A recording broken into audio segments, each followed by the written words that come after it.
ნარკოტიკად განიხილება, ისეც და ასეც.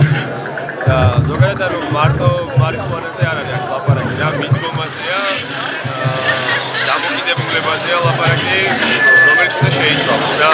პოლიციელების მხრიდან, მოქალაქეების მხრიდან და რაღაცნაირად უნდა ჩამოვყალიბდეთ, რომ ეს ადამიანები ცოტა ხმამაღალია და სხვა ნათქვამია. ჩვენ არ გავირიხოთ რა. და არ რაღაცნაირად თავად თუ ხარ მოხარებელი? ისი მარიხუანის. კი. და გამომდინარე თუ რომ არ უნდა იყოს ეს ხო კრიმინალიზება. იმისთვის ვარ აქ რომ სიტყვაზე ახლა იმიტომ რომ კამერა მიიღებს. ეხლა ვერ მოვიყარ იმიტომ რომ კანონი გძალავს რა. და ამის გამო არ მინდა რომ პრობლემა შემეკრას მე და იმ ადამიანებს მაზე ვიჩემს გარშემო არიან. მარიხუანის დეკრიმინალიზაცია და არა მხოლოდ მარიხუანის დეკრიმინალიზაცია უნდა მოხდეს, იმიტომ რომ პრინციპი არის თავიდანვე არასწორი.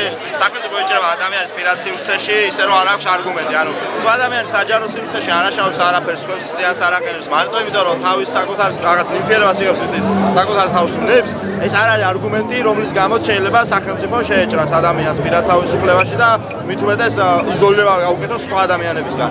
ძალიან ფაქტიურად რო თქვა, სიამოვნების მისაღებად არ უნდა არსებობდეს შიში. სიტყვაზე მოწევისთვის კარგად რო იგრძნო თავი, ეგ არ არის ესეთი ექსტრემალური რაღაცა, რომ შიში რაღაც სიამოვნებას გაძლევდეს. ამ შემთხვევაში საერთოდ არ არის ეს შიში საჭირო და უნდა უბრალოდ ყველა მოეშვას და ისე მიიღოს ეს სიამოვნება. ამიტომაც ჩვენ თავად ხარ მოხარებელი მარიხუანის. იშვიათი პრინციპში. არა, რა თქმა უნდა, გამისულებს. ეს არის რაღაცნაირი ბერკეტი ადამიანებზე ზემოქმედების. ეს არის პრინციპში არასაჭირო რესურსების ხარჯვა სახელმწიფოს მხრიდან. ნომი ეს რესურსები სხვა რამეზე მიიღება. რომ ისაც ყოველთვის ცნობილი არა ფერმერის ცნობილი მათთვის არ შეიძლება ადამიანები ციხეში იჯდნენ ამის გამო. ეს მარიხუანას დეკრიმინალიზაცია უნდა მოხდეს, იმიტომ რომ ეს იქნება პირველი გადადგმული ნაბიჯი ზოგადად ნარკოპოლიტიკის ლიბერალიზაციისკენ. რატომ უნდა მოხდეს? ანუ ჩემზე ბევრად კომპონენტურები უკვე ილაპარაკებდნენ, მაგრამ მე რა ვიცი როგორ მე ბახვა ბრეგვაძე მაჩნია რომ ამისთვის არ უნდა იჭერდნენ.